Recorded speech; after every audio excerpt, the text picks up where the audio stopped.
لیکن وہ 500 میل دور۔ لم اپنے رافٹ پر بیٹھا وقت گزارنے لگا اور بار بار دور دور تک نظر دوڑاتا رہا، لیکن کوئی زمین یا انسان اس کو نہ دکھا۔ اب اس کو اس بات کا یقین ہو چکا تھا کہ اگر اس کو زندہ رہنا ہے تو جو کچھ وہ کر سکتا ہے اس کو کرنا ہوگا۔ قسمت سے رافٹ پر ایک چھوٹی سی سروائیول کٹ تھی جس میں ایک فلیئر گن تھی، 2 الیکٹرک کوکنگ پاٹس، ایک ٹوٹی ہوئی فلیش لائٹ، کچھ چاکلیٹ بارز اور ایک شوگر کیوب کا بیگ، اور ساتھ میں ایک 11 لیٹر کا گیلن جس میں صاف پانی تھا پینے کے لیے۔ شروع میں لم نے سوچا تھا کہ اس شپ کے غائب ہو جانے پر مرچنٹ نیوی حرکت میں آئے گی اور ایک فل سکیل آپریشن بھی کیا جائے گا بغیر کسی قسم کا انتظار کیے، لیکن اسی وقت اس کے دماغ میں یہ بات بھی چل رہی تھی کہ ایک شپ کی خاطر بھلا کون اتنے ریسورسز لگا کے آئے گا، وہ بھی جب اتنا خطرہ ہو، خاص کر اس وقت جب زیادہ سے زیادہ ریسورسز بھی کم پڑ رہے تھے ہر کسی کو، اور اس چھوٹی سی شپ کا گم ہو جانا کسی کے لیے کوئی بڑی بات نہیں ہوگی۔ تو اپنے حالات سے نمٹنے کے لیے اس کے پاس جو کچھ تھا اس کو بڑی احتیاط سے استعمال کرنا شروع کر دیا۔ اس نے بارش کا پانی بھی جمع کرنا شروع کر دیا جب بھی اس کو موقع ملا۔ لم ایک چیز کا بہت شکر گزار تھا کہ اس کو بچپن سے ہی مچھیرے کی ٹریننگ ملی تھی، اور اسی ایک مہارت کی وجہ سے اس کو یہ موقع نظر آیا کہ سمندر کی مچھلی کو کھانے کے طور پر استعمال کرے جب تک اس کو بچانے کوئی نہیں آ جاتا۔ جلدی سے جو کچھ اس کے پاس موجود تھا اس نے ایک مچھلی پکڑنے کا ہتھیار بنایا، ایک کاپر کی تار سے جس میں ہک لگائی، چارے کے لیے بسکٹ کے کرمز کو استعمال کیا، اور کچھ ہی دیر میں لم کو پہلی مچھلی مل گئی۔ اس پکڑی ہوئی مچھلی کو ٹین پیک کے نوکیلے ڈھکن سے فوراً اس نے کاٹا، سکن کو اتارا، آنتوں اور مچھلی کے سر کو بھی استعمال کر کے مچھلی پکڑنے لگا۔ اب کیونکہ اس کو یہ پتا ہی نہیں تھا کہ وہ اس مصیبت میں کتنی دیر تک پھنسا رہے گا، اس نے سورج کی روشنی میں کچھ مچھلیاں سکھا کے بعد میں کھانے کے لیے رکھ دی۔ حالانکہ یہ کھانا بھی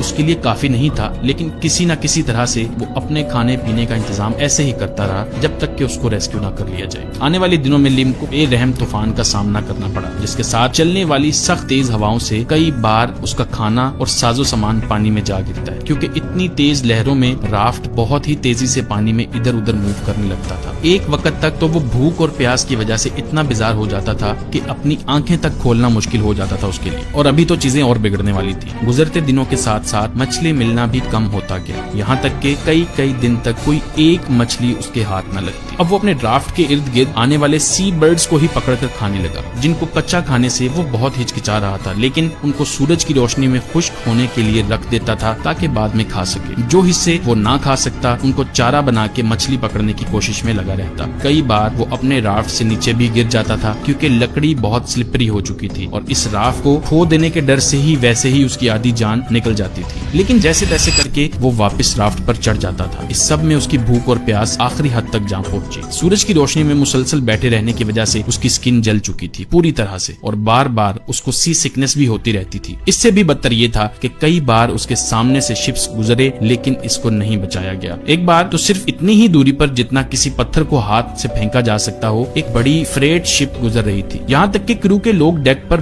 آئے بھی، اس کو دیکھا بھی، اس نے آواز دی انگلش میں، لیکن شپ اپنے رستے پر چلتی رہی، اور دیکھنے والوں نے ایسے محسوس کروایا جیسے ان کو یہ منظر نظر ہی نہیں آیا۔ اس کی اپنی شپ پر بھی اس کے ساتھ ایسے ہی برتاؤ ہوتا تھا، جس کو دیکھ کر وہ سوچنے لگا کہ صرف چائنیز ہونے کی وجہ سے اس کو کوئی نہیں بچا رہا۔ دوسری طرف سے دیکھیں تو پاس سے گزرنے والوں کو یہ جاپنیز لگا ہوگا، یا پھر یہ بھی ہو سکتا ہے کہ German U boats fake survivors کو پانی میں چھوڑ کے ریسکیو کرنے والی شپ کو ٹورپیڈو کا نشانہ بنا سکتی ہوں۔ جنگ کا دور تھا اور یہ سب سے برا وقت تھا کہ کوئی کسی پر یقین کرتا۔ اس کے نتیجے میں بہت ساری مرچنٹ شپس جو مختلف ممالک سے تعلق رکھتی تھیں اس کے پاس سے گزری، لیکن اس کو بچانے کی کوئی کوشش نہ کی گئی۔ اس کے بعد ایک یو ایس نیوی پلین اس کے بالکل سر کے اوپر سے اڑتا ہوا گزرا۔ ایک پلین تو اس کے پاس بوئے پھینک کر چلا گیا، اور یہ ٹریکنگ ڈیوائس ہوتی ہے سمندر میں جو استعمال کی جاتی ہے۔ اس سے لگ رہا تھا کہ شاید وہ اس کو بچانے کا پلان بنا رہے ہیں، لیکن بدقسمتی سے ایک اور طوفان آیا اور یہ اس بوئے سے بہت دور چلا گیا،